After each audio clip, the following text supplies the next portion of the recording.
అప్పుల బాధలు వెంటాడుతున్నాయా? అయితే 6 JVR వారి జాతిరత్నాలు ధరించండి. హాయ్, వెల్కమ్ టు మనం టీవీ. నేను మీ మనోజ్. అర్జున్ రెడ్డి సినిమాలో బామ్మ క్యారెక్టర్ చేసినటువంటి నటి కాంచన గారు మనందరినీ అలరించారు. Next level. అంటే ఒక బామ్మ ఈ రేంజ్లో హెల్ప్ చేస్తుందా, మనవాళ్ళకి ఎలా ఉండాలో చెప్తుందా? ఒకప్పుడు పాతకాలంలో బామ్మలంటే మీ తాత నన్ను అలా ప్రేమించాడు, ఇలా ప్రేమించాడు, ఇంట్లోంచి వెళ్ళిపోయి పెళ్లి చేసుకున్నావు అని చెప్పే బామ్మల దగ్గర నుంచి అర్జున్ రెడ్డి సినిమాలో బామ్మగా నటించిన కాంచన గారు అప్పట్లో నేను ఢిల్లీలో చదువుకున్నా అనేంత వరకు, అంటే ఒక బామ్మ క్యారెక్టర్ని 1990s నుంచి నెక్స్ట్ లెవెల్కి తీసుకెళ్లారు అర్జున్ రెడ్డి సినిమాలో ఆ డైరెక్టర్ సందీప్ రెడ్డి వంగ. ఇలాంటి నేపథ్యంలో ఆవిడ పేరు మనం తలుచుకోగానే ఒకటే డైలాగ్ గుర్తొస్తుంది మనకి. Suffering is more personal Gautam, let him suffer. అసలు నెక్స్ట్ లెవెల్ డైలాగ్ అది. అసలు ఆవిడకున్న డైలాగ్స్ మొత్తం కూడా కాలం సమాన వర్ధంతే యదహ భావ యుగే యుగే, ఇలాంటి డైలాగ్స్ చాలా ఉన్నాయి ఆవిడకి. సో చాలా ఇండెప్త్గా ఉండే అర్థాలు ఉండే డైలాగ్స్ ఆవిడకున్నాయి. సో అలాంటి బామ్మ గారు, నటి కాంచన గారు తిరుమలకి 100 కోట్ల విరాళాలని ప్రకటించారు.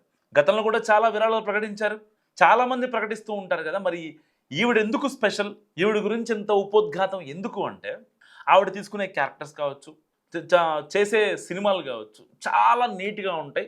అండ్ ఆవిడ క్యారెక్టర్ని వన్ బై వన్ పెంచుతూనే వెళ్ళాయి తప్ప ఎక్కడ సరే ఆవిడకి ఒకటి మైనస్ అయిన దాఖలాలు కూడా ఎక్కడ లేవు. ఆవిడ తీసుకున్న డెసిషన్స్ అలా ఉంటాయి. సో అలాంటి ఆవిడ గతంలో టీటీడీకి చాలాసార్లు విరాళాలు ప్రకటించారు. ఇప్పుడు తన యావదాస్తిని కూడా టీటీడీకి రాసిచ్చేశారు. సో రీసెంట్గా ఈవిడ మీడియా ముందు కన్విన్స్ చేశారు. ఒక అనుకోని మరణ వార్త జరిగింది. ఏవిఎం స్టూడియోస్ వాళ్ళ అధినేత ఎవరైతే ఉన్నారో శరవణన్ ఆయన కనుమూశారు. ఆయనని కడసారి చూసి నివాళి అర్పించేందుకు ఎందరో సినీ ప్రముఖులు వచ్చారు. అందులో ఈ పెద్దవాడు కూడా ఉన్నారు. సో ఎలాంటి హంగులు ఆర్భాటాలు లేకుండా సింపుల్గా ఆటో దిగి వచ్చిన ఆమె శరవణన్కు నివాళి అర్పించారు. అక్కడ ఉన్న అందరినీ నమస్కరిస్తూ తిరిగి మరో ఆటోలో అక్కడి నుంచి వెళ్ళిపోయారు. ఇందుకు సంబంధించిన వీడియో ఇప్పుడు సోషల్ మీడియాలో బాగా వైరల్ అవుతుంది. ఎందుకంటే ఆమె ఒకప్పుడు ప్రముఖ నటి, హీరోయిన్గా, సహాయక నటిగా 100 సినిమాలు చేసింది. తన అభినయ ప్రతిభకు లెక్కలేనని అవార్డులు అందుకున్నారు.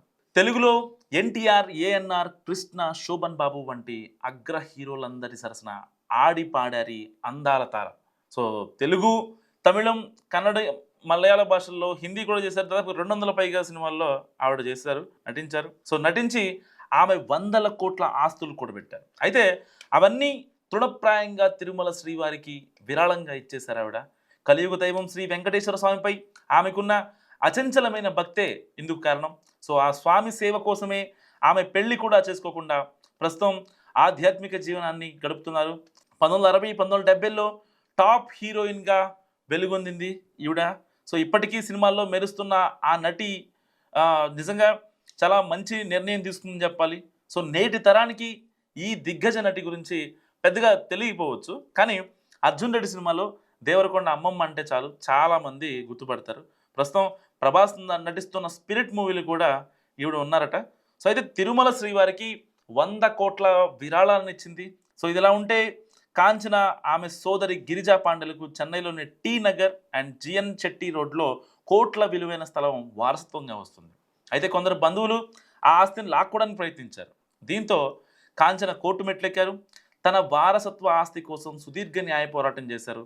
అండ్ దాని తర్వాత ఈవిడ ఈ కీలక నిర్ణయం తీసుకుంది. నిజంగా అంటే ఈ ఏజ్లో కూడా దాదాపుగా 87 ఏళ్ల వయసులో తన ఆస్తి మొత్తాన్ని శ్రీవారికి విరాళంగా ఇవ్వడం అనేది చాలామంది చేయరు. ఎవరికి అంటే ఎవరైతే క్లోజ్గా ఉండే రిలేటివ్స్ ఉంటారో, కొడుకు లాంటి వాళ్ళు, కూతురు లాంటి వాళ్ళు, ఎందుకంటే ఇప్పుడు పెళ్ళి అవ్వలేదు కాబట్టి. సో అలాంటి వాళ్ళకి మాత్రమే రాసి ఇవ్వడానికి ఒప్పుకుంటారు. కానీ బేసిక్గా దేవుడికి యావదాస్తిని దారాప్తం చేయడం చాలా రేర్ నాకు తెలిసి. అంటే ఒక డికేట్కి ఒకళ్ళు చేస్తారు మేబీ నాకు తెలిసి. సో ఇలాంటి నేపథ్యంలో నిజంగా నటి కాంచన ఇవ్వడం ఒక మంచి హర్షణీయం అని చెప్పుకోవచ్చు. సో ఈ క్రమంలోనే తన ఆస్తి ఎక్కడ దక్కదేమో అని చెప్పి ఇక దేవుడికే ఇస్తానని ఆవిడ ఫిక్స్ అయిపోయింది. ఇక ఆ తర్వాత కోర్టులో గెలిచిన వెంటనే తన మాటను నిలబెట్టుకుంటానంటూ ఆ స్థలాన్ని, ఆ వారసత్వ స్థలాన్ని మొత్తాన్ని, ఆవిడ దగ్గర ఉన్న బ్యాంక్ బ్యాలెన్స్ మొత్తాన్ని కూడా తిరుమల తిరుపతి దేవస్థానానికి రాసిచ్చేసింది. సో అక్కడ వెంకటేశ్వర స్వామి, పద్మావతి అమ్మవార్ల ఆలయ నిర్మాణం కోసం ఈ ఆస్తిని టీటీడీకి అప్పగించారు కాంచన. బేసిక్గా ఎవరైతే టీటీడీకి యావదాస్తులు ఇచ్చేస్తారు. అంటే ఆస్తులు విరాళంగా ఇవ్వడం అనేది ఒకటి. ఆస్తులు విరాళం ఇవ్వాలన్నా కూడా దానికి సంబంధించిన కొన్ని ప్రోటోకాల్స్ ఉంటాయి. లైక్ ఈ ఆస్తి మనదే అని ప్రూవ్ చేసుకోవాలి. మనదే అని ప్రూవ్ చేసుకోకపోతే ఇవ్వలేమనమాట. ఎవరికీ కూడా ఇవ్వలేము. అసలు దేవుడికి అసలు ఇవ్వలేము. పొరపాటున ఒకవేళ ఎవరన్నా రేపు పొద్దున వచ్చి లేదు ఈ ఆస్తి మాదే అని చెప్పి ఇచ్చారనుకోండి, అంత పెద్ద తలకాని పంచాయతీ అయిపోద్ది. సో అలాంటి నేపథ్యంలో టీటీడీ ఏం చేస్తుందంటే దాన్ని పేపర్ ప్రకటన ఇస్తుందన్నమాట. పేపర్‌కి ప్రకటన ఈ ఆస్తి మీద నా అబ్జెక్షన్ ఉందా అని చెప్పిన తర్వాత మాత్రమే నో అబ్జెక్షన్స్ అని ఎవరు రాకపోతేనే టీటీడీ ఆ ఆస్తిని శ్రీవారి అకౌంట్లో వేస్తుందన్నమాట. అది స్థలాలు కావచ్చు, రెసిడెన్షియల్ ప్లాట్స్ కావచ్చు, ఏవైనా సరే. సో ఇలాంటి నేపథ్యంలో ఈవిడ నటి కాంచన నిజంగా ఒక మంచి నిర్ణయం తీసుకున్నారు. దాదాపుగా ఈవిడ స్థిరాస్తి విలువ 100 కోట్ల వరకు ఉంటుంది. సో ఈ మధ్యన ఆల్రెడీ కొన్ని ఇంటర్వ్యూస్‌లో కూడా ఆవిడ చెప్పిన పరిస్థితి, నా తదనంతరం నాకు అన్నీ ఆ శ్రీవారే అని చెప్పడం కూడా మనకి ఒక రకంగా కొసమెరుపని చెప్పుకోవచ్చు. కానీ ఏదేమైనా 'అర్జున్ రెడ్డి' సినిమాలో ఈవిడ చెప్పిన డైలాగ్స్ ఏవైతే ఉంటాయో నిజంగా నెక్స్ట్ లెవెల్. కాలం సమానవర్ధంతే యథాభావ యుగే యుగే. నిజంగా suffering is more personal Gautam, let him suffer. ఇలాంటి నెక్స్ట్ లెవెల్ డైలాగ్స్తో ఆవిడ మనల్ని చాలా అలరించారు. సో మనం కావాలనుకున్న వ్యక్తి చనిపోవడం వేరు, మనం కావాలనుకున్న వ్యక్తి మనకు దూరంగా వెళ్ళటం వేరు. ఫస్ట్ కేసులో ఆ యొక్క మన మైండ్ వింటది. సో సెకండ్ కేసులో ఎప్పుడైతే మనిషి దూరం అయ్యారో ఇక రారు అని తెలిసిన తర్వాత అప్పుడు మనం భరించలేము. So let him suffer Gautam అని అర్జున్ రెడ్డి వాళ్ళ అన్నయ్యతో చెప్తూ ఉంటుంది అనమాట. సో ఆ డైలాగ్స్ మొత్తం కూడా చాలామంది స్టోరీస్ పెట్టుకుంటూ ఉంటారు, సాడ్గా ఉన్నామని చెప్పి స్టేటస్లు పెట్టుకుంటూ ఉంటారు.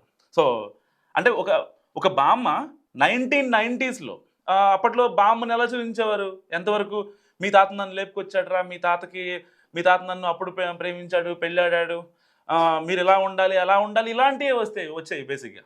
కానీ ఒక బామ్మ అర్జున్ రెడ్డి సినిమాలో నేను అప్పట్లో ఢిల్లీ వెళ్ళాను, ఢిల్లీ వెళ్ళి చదువుకొని వచ్చిన తర్వాత మీ తాత పరిచయం అయ్యాడు, మేము అప్పుడు లైఫ్ స్టార్ట్ చేసాం, సో చాలామంది వద్దన్నారు మా ఇద్దరు పెళ్ళి అని ఆవిడ చెప్పే విధానం నిజంగా చాలామందిని కన్విన్స్ చేస్తుంది. అంటే ఇంత స్ట్రాంగ్గా ఉండాలా, సో లవ్ చేయొచ్చు, ఎక్కడ ఎలా ఉండాలి, సో మనం ఎలాంటి పొజిషన్లో మనం లవ్ చేయాల్సి వస్తుంది అని నిజంగా యువతకు కళ్ళ కట్టినట్టు చూపించారు ఆవిడ. సో ఏదైనప్పటికీ ఆవిడ ఇప్పటికే పెళ్ళి అలాంటివి ఏం లేకుండా సో మొత్తం ఆ శ్రీవారి అంటూ కూడా ఆవిడ ఆ అచంచలమైన దైవభక్తి ఆవిడలో ఉంది. అండ్ ఆవిడకి సంబంధించిన తులబలం ఎంతైనా సరే మొత్తాన్ని దేవుడికి రాసేసింది. సో నటి కాంచన గారి అభిప్రాయం గురించి, ఆవిడ తీసుకున్న కీలకమైన డెసిషన్ గురించి మీరేమనుకుంటారో మస్ట్ కామెంట్ చేయండి. చూస్తున్నాండి మనం టీవీ.